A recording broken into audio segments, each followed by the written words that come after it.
দেখার জন্য তাদের উপরে শেখ হাসিনার গুলিবিদ্ধ হয়েছে। আজকে আমাদের শিশুরা পালাতে গিয়ে এই খুনি হাসিনার পেটুয়া বাহিনীর মাধ্যমে, খুনি বাহিনীর মাধ্যমে হত্যার শিকার হয়েছে।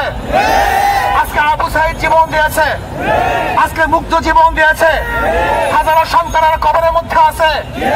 এমনকি আজকে বাংলাদেশের অবস্থা কি চলছে, বাবা তার লাশের পরিচয় দেয় না ভয়ে, ভাই তার লাশের পরিচয় দেয় না। হাজারো লাশ বেয়ারিশ আজকে দাফন করা হয়েছে।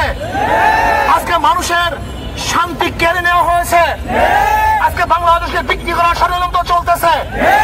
আজকে অধিকার চেতে গিয়ে হাজারো ছাত্ররা নির্মমভাবে হত্যার শিকার হয়েছে। কাজে না, আমরা বাংলাদেশের একটা খুনি দেখতে চাই না। আমি শেখ হাসিনাকে বলবো, খুনি হাসিনাকে বলবো, বাংলাদেশের আর কোন জনগণের বুকে আপনি গুলি চালাবেন না।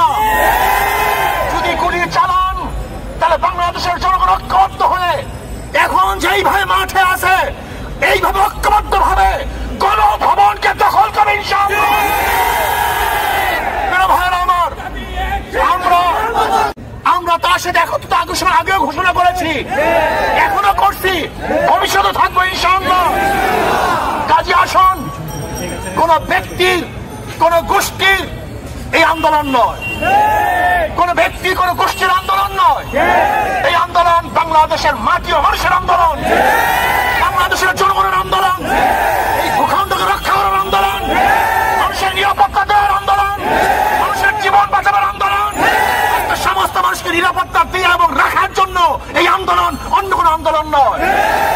যদি শেখ হাসিনা খুনি সরকার কোন অবস্থাতেই কারোর সাথে লিয়াজু করে আন্দোলনকে বন্ধ করার চেষ্টা করে এবং শেখ হাসিনার সাথে যদি কেউ লিয়াজুতে বসে, আমরা মনে করবো তারা কোনো দালাল, তাদের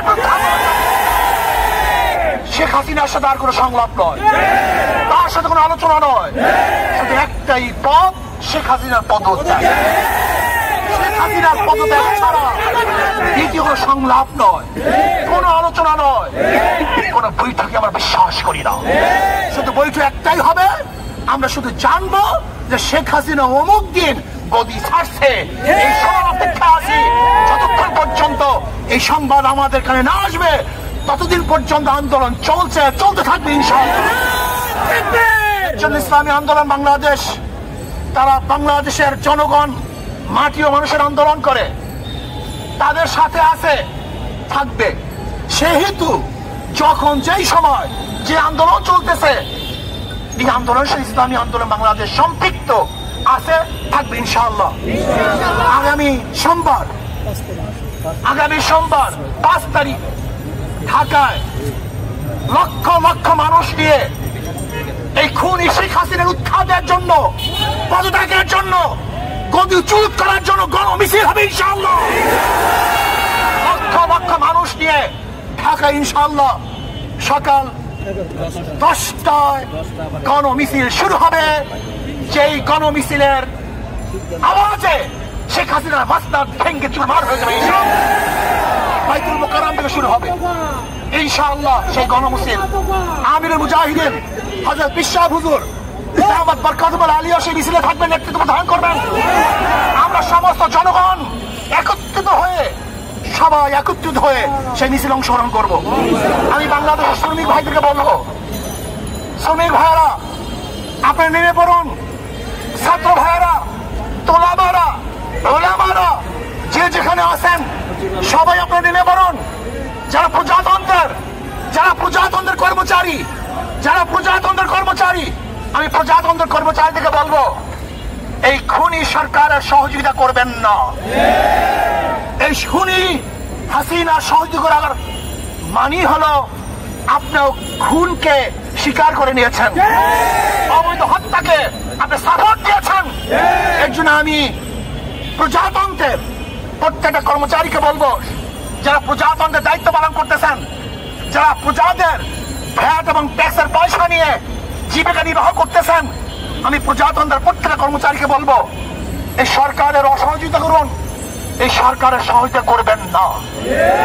আমি প্রত্যেকটা জনগণকে বলবো, যে যেখানে আছেন, যেই অবস্থায় আছেন, যেই পাড়ায় আছেন, যেই মহল্লায় আছেন, যেই জায়গায় আছেন, সেই বাজারে আছেন, সেখান থেকে আন্দোলন করে তুলুন, প্রতিবাদ করতে থাকুন।